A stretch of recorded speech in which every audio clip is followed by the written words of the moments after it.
مكتب مسير لفريق المغرب التطواني اللي ربط الاتصال مع الجامعه جامعه كره القدم افريقيا الوسطى لعدم الالتحاق في فياما بيدي بمنتخب بلاده في المقابله الوديه التي تدخل ضمن تواريخ الفيفا، لانه في فياما بيدي عمله مهمه. فورزا فورزا فورزا فورزا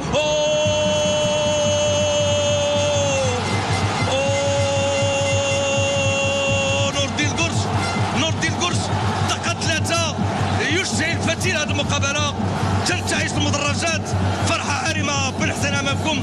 لست ادري ماذا يدور في قلب الرجل، انما في غفله من دفاع فرجيت ملكي، في غفله من دفاع فرجيت ملكي.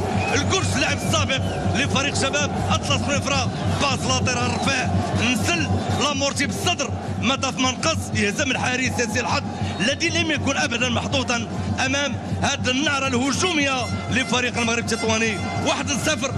1-0 بملعب سنة الرمل. هدف غيجعلنا نشاهدوا في الوقت المتبقي من عمر المقابله بسيناريوهات عديده.